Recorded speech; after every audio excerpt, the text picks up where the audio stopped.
Hey everybody, and welcome to my latest video review. This time we're doing a double feature from Shout/Scream Factory. The first of which we're going to talk about is this, 10 to Midnight. And if you were me growing up in the 80s, you saw this VHS, not DVD, VHS box at basically every rental store there was. I had never seen the full movie. I'd seen bits and pieces. I'd seen this packaging, of course. And then just last month, Shout and Scream decided to release this on Blu-ray with a bunch of extras. They did a 4K scan of the original cinema negative, which made it look beautiful. And then they created some really neat box cover art, which this is referencing a very pivotal ending scene of the film. It was an interesting movie, to put it mildly. Lots of boobs, lots of blood, very, very bloody. This was like the prime time of Bronson, really. And so basically what 10 to Midnight is about is a serial killer is offing girls in, I think this takes place in LA. Yes, it does take place in LA. He's offing women in Los Angeles, and he is very much a sexual predator. He likes to kill them nude. There's a lot of pre-American Psycho in this with the character. The character's name is Warren Stacy, and Warren's got some problems, put it mildly. He does take very good care of himself. He's very fit, very clean-cut looking, but he likes killing women a lot. And he's crosses paths with Charles Bronson's character, Leo Kessler. Leo's got a lovely, beautiful daughter who of course, at one point in the film becomes the prey of Warren. But yeah, there's a lot of American Psycho in Warren Stacy. He's, like I said, he walks around in his underwear a lot. He kills women when he's naked. Basically, he's naked when he kills them. And there is this fantastic line during the film that that Bronson says, which is, anybody who does something like this, his knife has to be his penis. And that definitely doesn't leave anything to the imagination there in terms of what that means, because there's a very sexual component to the deaths. So I was really surprised by how overt this movie was, but it is a canon movie. It was released in 1983, so it was in the heyday of canon films where they just were crazy. They just did not care what they did, and they made money doing it at that time. This movie actually almost doubled its budget. It was $4.5 million budget, made a little over $7.2 million on that. It also starred Wilford Brimley,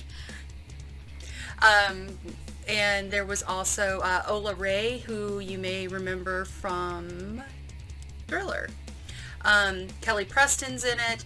There's a lot of actors that you'll recognize in this movie. Andrew Stevens was in this. Andrew Stevens is a favorite of genre fans and Skinamax After Dark, of course. He still looks good, too. That's one thing I love about Shout and Scream Factory releases, is the fact that they do great extras when they do these DVDs, and this one is no exception. Once again, I love this cover art. It's so cool. What's neat about their releases too is this is on the flip side of the case. Inside is that cover art right here that they did, but you can flip it and choose whichever one you want. But their extras are fantastic. This one's got commentary tracks with everybody.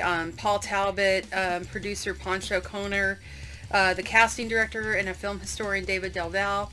But I really love the interviews they do with the people that were in these films. It was really neat watching Andrew Stevens, who still looks good, talk about working with Bronson and how Bronson was on set and how he got him to warm up to him. I really loved it. It was fun. If you're a fan of 80s, just hard R, violent cop movies and thrillers, this is a great one to pick up. Definitely do it. It's a neat piece of nostalgia, and like I said, I was really impressed impressed would be the word, surprised by how graphic this movie is. But yeah, there's a lot of TNA in this, because the thing that the killer really likes is naked, half-naked women, and those are his prey, and that makes them the most vulnerable, of course. So it's the first kill in this movie is really smartly done. That's where you know Warren isn't as crazy as he wants people to believe he is. He's very intelligent. He knows what he's doing. There's a lot of Ted Bundy in Warren, and he sneaks off. He makes a point of being seen at a movie and knows how to sneak out of the film during the film, get away to his victims, kills them, offs them very quickly, gets back, and he's back in his seat at the movie within time of the film. He had it planned to the minute. So yeah, not as crazy as he wants you to think he is, and it's a great ending too. Freaking Charles Bronson is so Bronson in this, and the ending is fantastic. I won't spoil that for you, but yeah, check out 10 to Midnight for sure. So the second part of our double feature review is another release by Scream and Shout Factory, and that is Cobra. Cobra is an interesting film. I, once again, had only seen parts and bits and pieces of it. I hadn't seen the whole thing. And I know, people are like, what the hell, have you not seen Cobra? I didn't have cable or anything to the effect of cable until I was almost graduating high school. I lived in the sticks. We didn't really have ability to do that. So Cobra is interesting because what's more entertaining than the film, although the film's basically it is one giant music video, there's no lie there. Cobra is interesting. I really like this DVD just because of the extras a lot. I mean, the film's Cobra. If you've seen this, you know what I'm talking about. But the extras on this are what really make me interested in it, because this movie was, to put it mildly, a clusterfuck. The film, you can tell, has been cut to hell. It's almost like someone took a giant axe to it. But the film itself is just edited horribly, chaotic, very music video. It just seems like someone just didn't care. They were at the mercy of higher power, I guess, and that higher power would be Sylvester Stallone, because at this time Sylvester Stallone was one of the biggest, if not the biggest, movie star in the world, before Tom Cruise came along and usurped that title. But in this movie, Stallone he actually, how to go about it. So the plot to Cobra is really simple, but really horribly edited. Lieutenant Marion Cobretti, and his first name is in fact Marion, sort of like John Wayne, I guess, is the shoot first, ask questions later lieutenant in the LAPD. He is assigned to protect the witness, model, quote, unquote, businesswoman Ingrid Knudsen, that's her name, Ingrid Knudsen, played by Brigitte Nielsen, who witnesses the Night Slasher, the leader of this group of crazy people with lots of giant metal axes, killing someone. And so he has to protect her. Turns out it's a giant conspiracy, and the only one that can stop it is Marion Cobretti, or Cobra. So that's the plot. It's just as nuts as you would expect from a Cannon film, and especially a Cannon film like this. And apparently this came forth from the fact that in this alternate universe somewhere, there was a version of Beverly Hills Cop where the Beverly Hills Cop was in fact Sly Stallone, and he decided he didn't like the comedic aspects of that script, So he redid the entire script, and basically that script, after he quit, came with him to this film, and he took another book and melded it together called Fair Game. And that's what Cobra is. And that ridiculous origin of this movie explains so much. He directed this more so than the guy that supposedly directed it. And that's going by the background stories that you hear on the interviews. One of which, my favorite, one of the parts of this that I love is the extras. And the best is the fact that so many people on the interviews just don't give a shit. They're going to tell you exactly how clusterfuck this was. And the best one is probably Andrew Robinson, who he gives absolutely no shit what he says. He's going to be blunt and honest, and he is so blunt and honest in this. And basically one of the best things he says is, this movie paid for the house I still live in. So I have to say I liked it.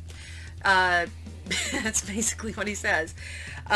Also, it's really great to see Brian Thompson talking about this movie, because I didn't realize, because Brian Thompson has basically been around since I was growing up. And I mean, this movie, Cobra, was made in 1986, so it was a couple of years after 10 to Midnight, and it was in the heyday of crazy 80s action films, where hard R action movies were the thing, and I miss them. They are crazy. They gave no shits, just like the people in the interviews.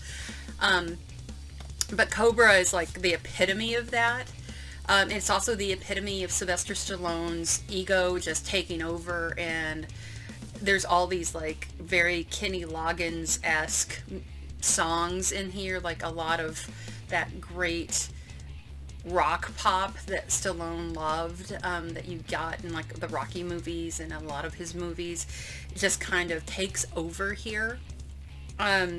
So you hear Brian Thompson talk about the process, because this was his first major starring role. He was in Terminator, and he talks about that. It was mainly like a bit part in Terminator, very quick. In this is his first starring role, and he's the major villain. He was the villain opposite Stallone, and it's great to hear him talk about that, and hear him talk about what happened on the set, and how just insane this was. This movie basically, George Cosmatos, I have to say that right, Cosmatos, the director of this, just basically checked out when Stallone was on set. He didn't do anything directing wise. He just let Stallone do it. And Stallone, I think that was his, he thought that was it. That was his, he was allowed to do that.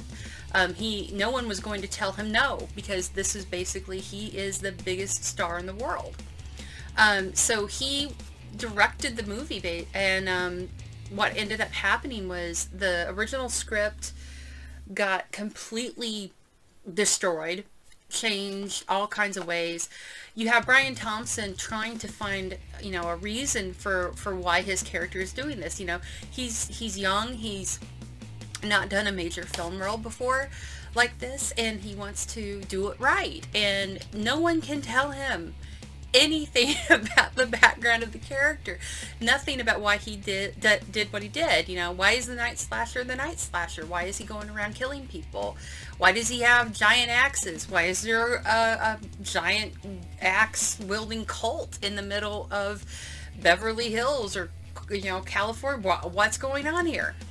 So Cobra just sort of goes on, and it's cut like a schizophrenic crackhead decided to edit a movie, and then they threw in like all of this 80s music, and it's insane and just nuts. And then you have Brigitte Nielsen in there, and there's like this random, the craziest part, like within the first 20 minutes, I think, of the movie this happens, you have this weird music video-esque cut edit of Brigitte Nielsen doing a modeling gig while Sylvester Stallone's Cobretti goes around asking people, have you seen this boy? And in the middle of all of that, you've got this random stuff with Brian Thompson's cult hitting their axes together, and it's like this erratic thing, and it's